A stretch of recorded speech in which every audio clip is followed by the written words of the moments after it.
son varias aristas las que se podrían abordar. Una de ellas, y arranquemos por ahí, es el relacionamiento de las nuevas élites narcotraficantes con importantes casas políticas del país, y que llevó a que algunas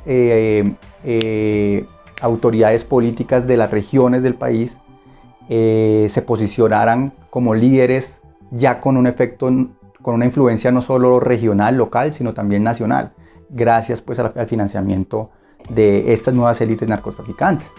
Entonces, conforme avanza la bonanza económica, la bonanza cocalera de los 80, por ejemplo, pues empiezan a emerger nuevos cuadros políticos en el país que vienen de las regiones, pero que empiezan a posicionarse con una influencia nacional y que son financiadas por esos grupos narcotraficantes. Esto está muy bien informado por varias investigaciones que se han hecho en importantes institutos de investigación del país y en algunas universidades públicas y privadas. Esa es una arista, como la influencia del narcotráfico en la esfera política gubernamental colombiana. Entonces, digamos que si uno quiere registrar cronológicamente ese contexto político del narcotráfico en Colombia, una fecha importante es los años 80, el comienzo de los años 80, porque ahí se genera un punto de inflexión. Digamos que la historia de la violencia en Colombia, que también ha estado registrado por importantes investigadores en este país, ha sido un tema presente en las ciencias sociales y humanas de investigación permanente. Nos dicen algunas de esas investigaciones, las más relevantes, que una primera etapa, un primer ciclo de violencia en Colombia es el de la violencia con V mayúscula, de la violencia en Colombia, que la podríamos datar entre 1948 y 1963, es decir, entre el asesinato de Jorge Eliezer Gaitán y la firma de los acuerdos de paz entre el entonces presidente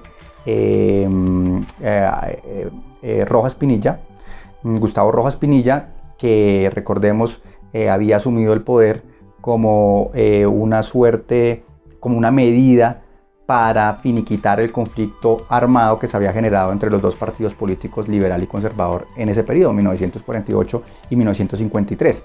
Entonces, ese conflicto fue bipartidista después de la firma de los acuerdos de paz entre Rojas Pinilla y las guerrillas liberales del Llano, con la figura así, digamos, preponderante de Guadalupe Salcedo. Esa es una tipología del conflicto armado, que es bipartidista.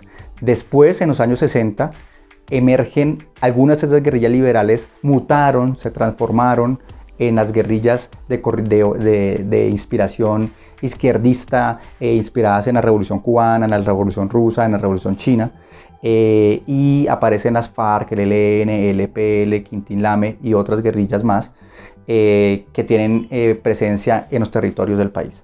Pero este es un conflicto de baja intensidad, y es un conflicto de baja intensidad debido al número de hombres y mujeres que conformaban estos grupos guerrilleros, pero también a las pocas fuentes de financiamiento con que contaban esos grupos guerrilleros.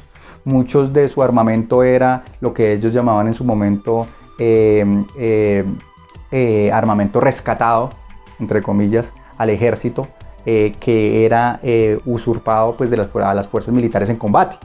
Entonces, digamos, por eso y por otros asuntos que en otro momento valdría la pena explayar, ampliar, pero no es el caso en este momento, fue un conflicto de baja intensidad. Pero en los años 80 ese conflicto se dispara en intensidad.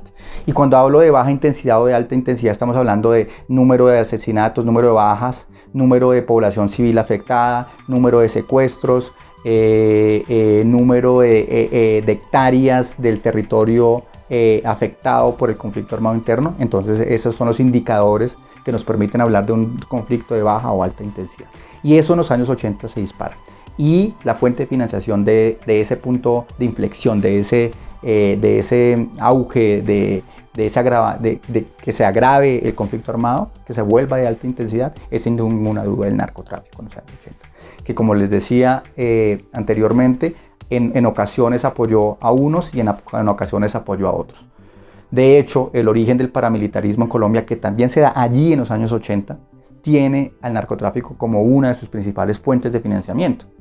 Entonces, paramilitares, narcotraficantes, guerrilleros y de hecho el mismo Estado se alimentan de las ganancias del narcotráfico para fortalecer sus máquinas de guerra y enfrentarse a su enemigo. Y la población civil en medio de esto pues es la que más ha sufrido. Ese es el segundo arista. Entonces dijimos, la primera es el relacionamiento entre el narcotráfico y las clases políticas colombianas. El segundo es el relacionamiento entre el narcotráfico y el conflicto armado interno colombiano. Y el tercero es el paulatino pero constante crecimiento de los cultivos ilícitos en el país. Y eso tiene unas grandes implicaciones para el sistema productivo agropecuario, agrícola colombiano.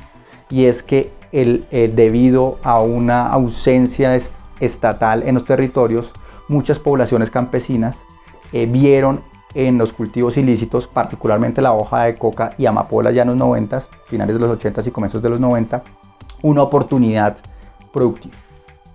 Y esos cultivos ilícitos en los territorios entonces extensivos, debido pues a una precariedad de presencia estatal y por una insuficiencia o una carencia de política pública para potenciar, fortalecer, promocionar el agro colombiano, pues hicieron que muchas familias colombianas campesinas decidieran reemplazar sus cultivos de pancoger por cultivos ilícitos, hoja de coca o amapola.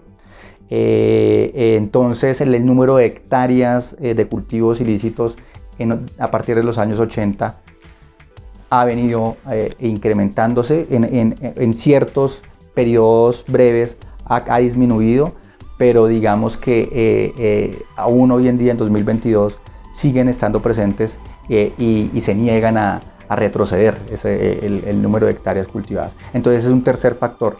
En últimas es como que las clases políticas relacionadas con el narcotráfico, el conflicto armado que se alimenta de los recursos del narcotráfico para seguir presente en nuestro país incluso hasta hoy en día. Y tercero, las implicaciones nefastas del narcotráfico y de los cultivos ilícitos que lo alimentan sobre el sistema productivo agrícola colombiano que ha afectado pues la soberanía alimentaria del país, porque pues un gran porcentaje de las hectáreas colombianas están dedicadas a los cultivos ilícitos y no a la comida.